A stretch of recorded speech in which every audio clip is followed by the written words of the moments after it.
No,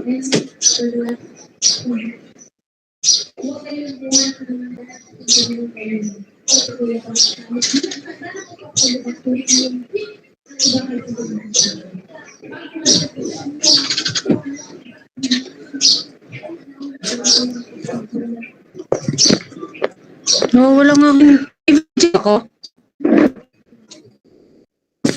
Hindi ko lang okay nasa slide. Yeah. Game. So, good morning. I'm here to continue the discussion of our group. So now we can proceed to the investing side. The left side or investment side of the statement of financial position comprises the asset of the organization. Current assets are directly used and are accordingly managed to impact the operating activities of the business. The non-current assets represent the long-term commitment of the business to carry on its long-term objectives. All asset accounts, current or non-current, represent investment or resources allocated by management for a purpose and should therefore give a fair return. Analyzing the asset portfolio or asset distribution of a firm would reveal a strong understanding on how management has created wealth using the investing approach. So dito sa investing side, sinasabi lang na it comprises the current and non-current assets, in which yung current asset is nako-consume natin siya within a month or within a year. Sa long-term asset naman is more than a year. So, next slide po.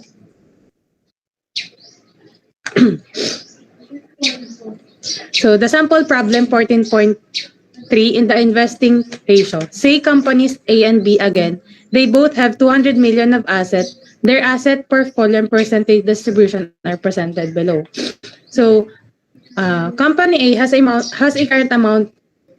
current asset amounting to 70 pesos. So, para makuha tong percentage is, i-divide natin tong amount dun sa total asset ng company A. So, current asset with an amount of 70 pesos is divided by total asset of 200 is equal to 35%.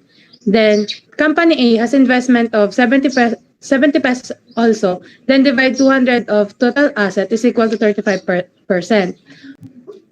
Property, plant, and equipment amounting to 40 pesos, divide to 200 is equal to 20%. And intangibles has amounting to 12 pesos, divide 200 is equal to 6%. And other non-current assets amounting to 8 pesos divided by 200 is equal to 4% with a total of 100%. While the company B has a current asset of 40, then ganun lang din yung gagawin. I-divide lang ulit siya sa total asset ni company B. So, 140 divide 200 is equal to 70%. Then, investment of 20 divide 200 is equal to 10%. Property, plant, and equipment of 30 divide 200 is equal to 15%. Intangible of 8 pesos divide 200 is equal to 4%. And other non-current asset na 21 divide 200 is 0. So, a total of 100%. Next slide po. So, solution and discussion. The current asset portion indicates the bias of management in creating wealth from the main and normal revenue operating activities of the business. Looking at the percentage of asset distribution, we say company B believes it could make more money from its normal business operation and thus has allocated 70% of its entire resources to strengthen the strategy. Company A allocated only 35% of its resources for normal operating activities. The same amount of resources put into long-term investment. Company A is basically sending a message it expects to make a little wealth from its main line of business and has redirected its investing strategies, efforts, and resources in the long-term investment to balance its financial and sustain its economic goals. Company A is fast becoming a holding company or an investment company. Next is, it should be remembered that the investing activities of a business directly impacts the business operating results, or example na lang is yung profit or loss. A variation is the asset portfolio would also mean a variation in operating results. Next slide po.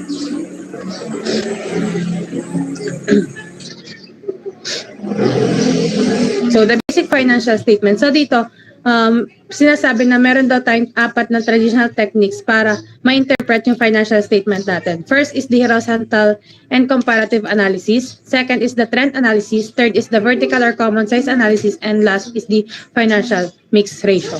Next po. So first we have the horizontal or comparative analysis. Horizontal analysis, also called the inter-period, cross-period, or intercompany analysis, presents the differences in absolute amount and in percentage between two periods, two companies' actual or budgeted data, and other bases of analysis. The difference could either be an increase or decrease both in amount and in percentage. So, dito sa horizontal analysis, pinapakita lang yung differences ng amount and the percentage between two periods. So, sabi dito, ang formula sa pagkuha ng percentage change is equal to amount of change divided by base. Next slide po.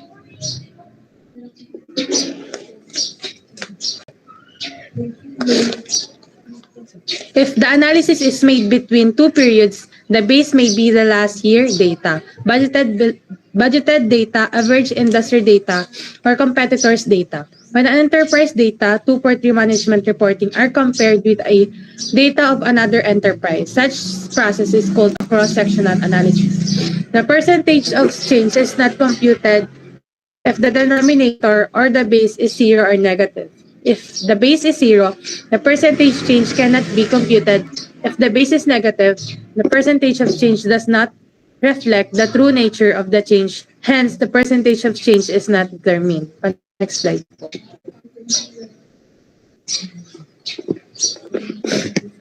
So here we have the sample problem, 14.4, the horizontal analysis. So dito is an example of a horizontal analysis applied to a balance sheet is given below. So dito, para makuha natin yung amount and the percentage is, dito muna tayo kay amount, is ipagmaminus lang natin yung current year or itong 2020 sa previous year natin na 2019. Para makuha yon, ipagmaminus lang. So, cash and equivalents, we have 600 minus 400 is equal to 200. So, para naman makuha tong percentage is, itong amount na nakuha natin kanina is i-divide na doon sa ating base year, which is yung base year natin dito is yung previous year, which is yung 2019. So, 2019, tama. Which is yung base year nga natin is yung 2019. So, yung amount na 200 is i-divide natin 2019 na 400 is equal to 50%. So, ganun din yung gagawin natin dito sa titira. So, trade and other receivables, 2,600 minus 2,900 minus 2,600 is equal to 300. So, para makuha itong percentage is 300 divide 2,600 is equal to 12%.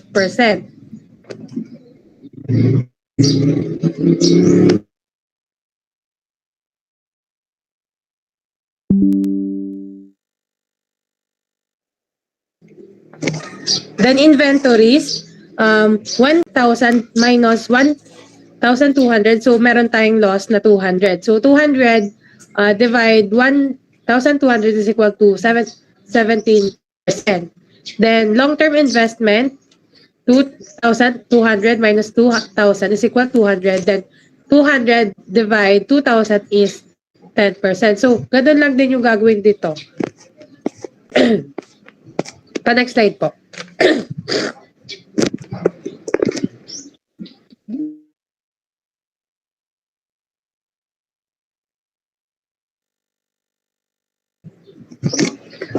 So, accounts, cash and cash equivalents, change, increase. So, yan nga, nag-increase yung kanina. So, unfavorable siya. Bakit? Kasi cash incremental on top of the optimum cash balance would be an excess cash and an idle resource and would not generate a business return. So, proceed naman tayo kay trade and other receivables. So, nag-increase siya, meaning unfavorable pa rin siya.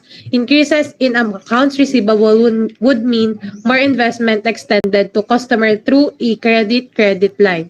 Loss of opportunity from the additional money tied up on the hands of the customer, higher cost of credit and collection, and increase in the occurrence of uncollectible. So next, we have the inventory. So nag-decrease siya, sabi naman dito kanina, is nagkaroon siya ng decrease na 200. So meaning favorable siya. Bakit? A decrease in inventories indicates an amount released from inventory investment which could now be used to generate earnings. A reduction in inventory balance would also mean lesser costs or carrying inventory such as rent insurance, warehouse salaries, interest, taxes, depreciation, clerical, and electricity costs. Next po.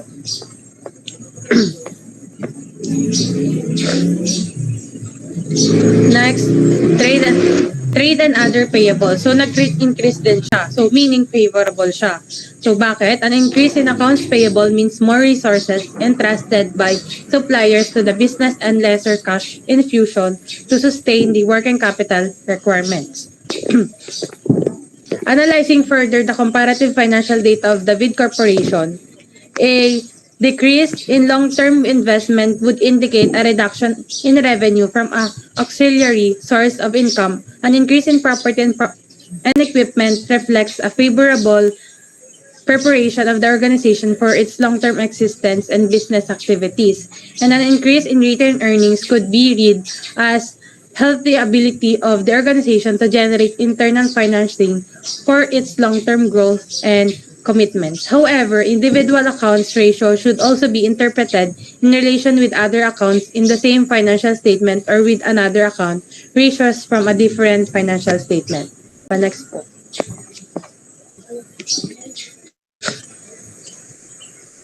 So now we can proceed to the second technique sa pag-interpret ng financial statement. Next is the trend analysis. Horizontal analysis is normally applied to a 2-year analysis. In trend analysis, it extends beyond 2 years. The purpose of trend analysis is to track down what happened in the past and provide a pattern on what may happen in the coming year. The trend analysis uses indexes and ratios to simplify the innate complications of annoying representation of numbers contained in financial reports. Financial data expressed in indexes and ratios are easily readable from those presented in terms of million, peso, or even more. Indexes are expressed in hundreds while ratio expresses in normal decimal places. So, next slide po.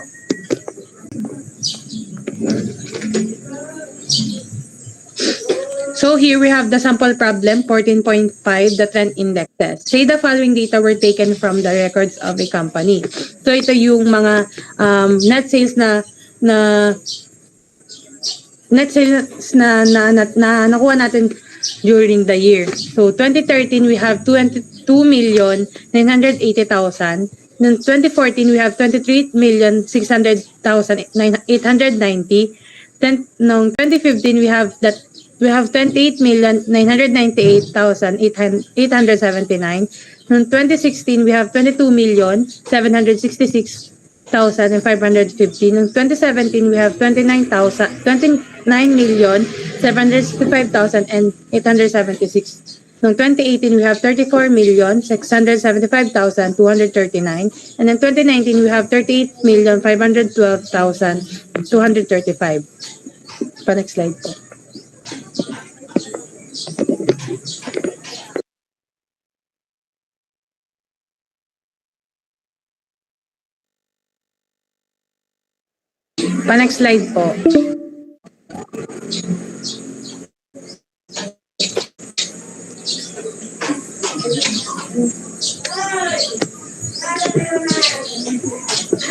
Next slide po.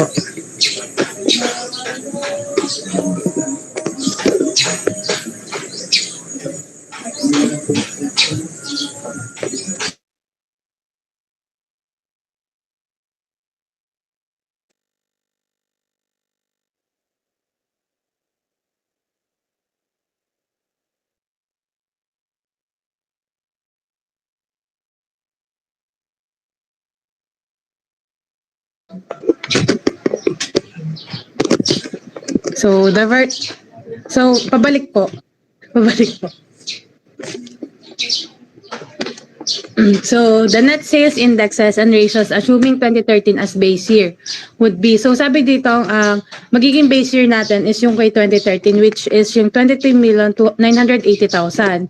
So, para makuha tong net sales indexes,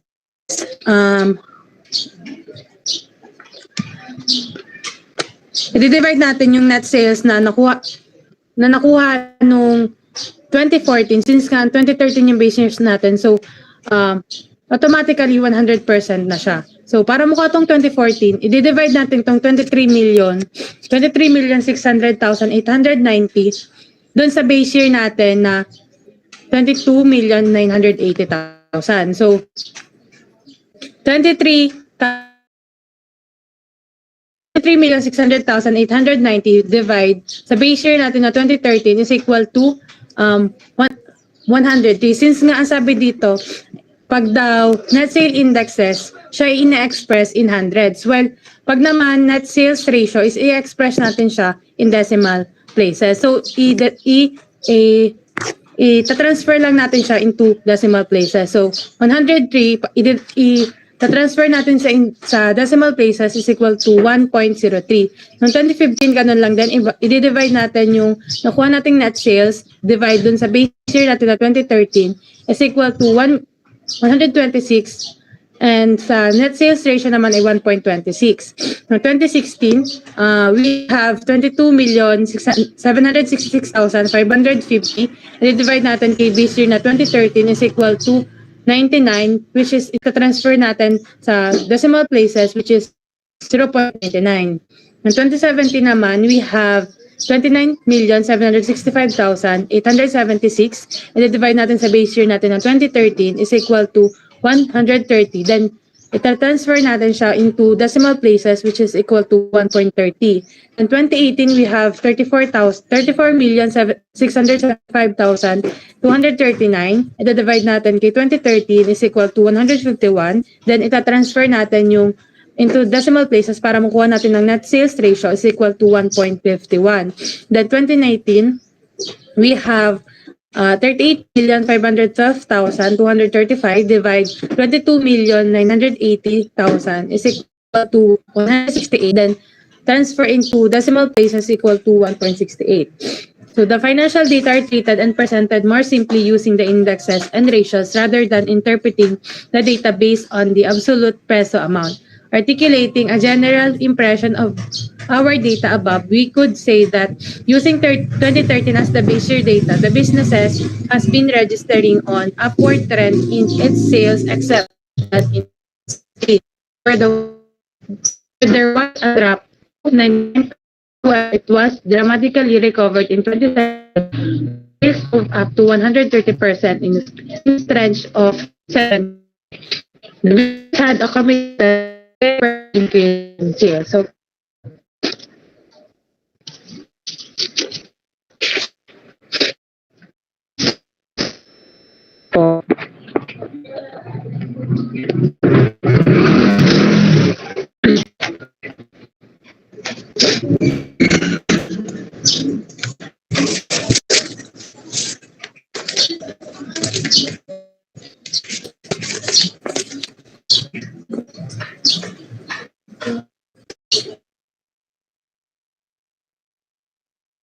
So, next we need to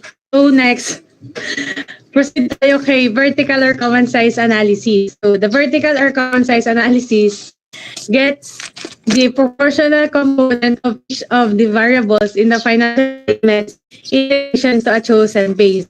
As in horizontal analysis, financial statements are treated individually and each is analyzed independently of the others.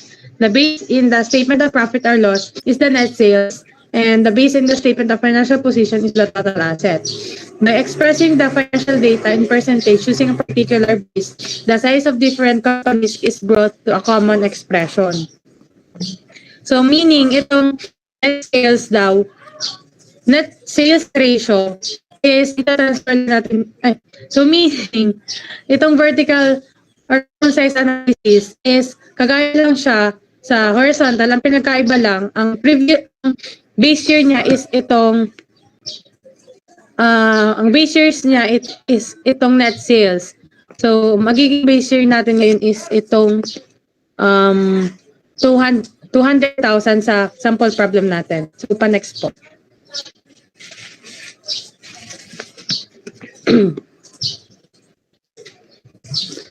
So, sample problem 14 points. Common size statement of profit or loss. Let us assume the following statement of profit or loss data of two companies, Charm Corporation and Main Corporation. So, comparative statement of profit or loss for the year ended December 31, 2019 in 1,000. So, sabi ko nga kanina, sa pagkuha dito kay vertical analysis, ang magiging base year natin ngayon is itong 200,000. So para makuha, so